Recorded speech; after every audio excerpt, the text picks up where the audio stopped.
Seed സൊസൈറ്റിയുടെ പേരിലുള്ള പകുതി വില തട്ടിപ്പ്. സിപിഎമ്മും കോൺഗ്രസും പ്രവർത്തിക്കുന്നത് കന്നാസും കടലാസും പോലെയെന്ന് ബിജെപി നോർത്ത് ജില്ലാ പ്രസിഡന്റ് കെ വിനോദ് കുമാർ. കണ്ണൂർ ജില്ലയിൽ മാത്രം നടന്നത് 100 കോടി രൂപയുടെ തട്ടിപ്പ്. സംഭവത്തിൽ എൻഫോഴ്സ്മെന്റ് ഡയറക്ടറേറ്റ് അന്വേഷണം നടത്തണമെന്നും കെ വിനോദ് കുമാർ ആവശ്യപ്പെട്ടു. സിപിഎമ്മിന്റെ നേതാക്കന്മാർ, മന്ത്രിമാർ ഒക്കെയാണ് ഇതിന്റെ ആളുകളെ ക്യാൻവാസ് ചെയ്യുന്നതിൽ ചാലക ശക്തിയായി പ്രവർത്തിച്ചിട്ടുള്ളത്.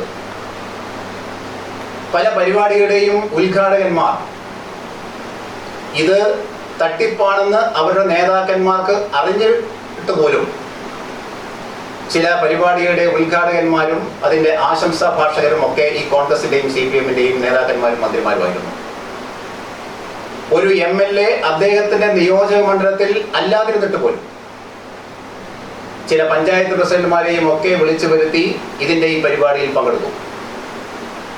ഇതിന് വളരെ പൊതു സ്വീകാര്യം നൽകട്ടെ. Kannur corporation mayor, deputy mayor, ഇങ്ങനെയുള്ള ആളുകളൊക്കെ ഇത്തരം പരിപാടിയിൽ പങ്കെടുക്കുക വഴി പ്രൊമോട്ടർമാരും കോർഡിനേറ്റർമാർക്കും വെട്ടിപ്പ് നടത്താൻ, അഴിമതി നടത്താൻ, ജനങ്ങളെ പറ്റിക്കാനുള്ള അവസരം ഇവർ ഉണ്ടാക്കി കൊടുത്തു.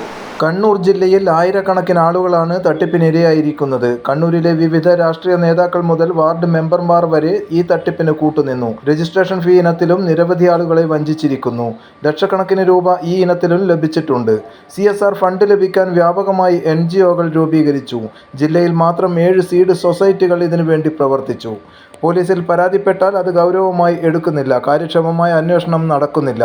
ജില്ലാ മജിസ്ട്രേറ്റ് കൂടിയായ ജില്ലാ കലക്ടറെ സമീപിച്ചു. പക്ഷേ കലക്ടർ നേരിട്ട് പരാതി സ്വീകരിക്കാതെ ADMനെ ചുമതലപ്പെടുത്തുകയാണ് ചെയ്തത്. അതുകൊണ്ടാണ് ED അന്വേഷണം ആവശ്യപ്പെടുന്നത്. News desk, city news.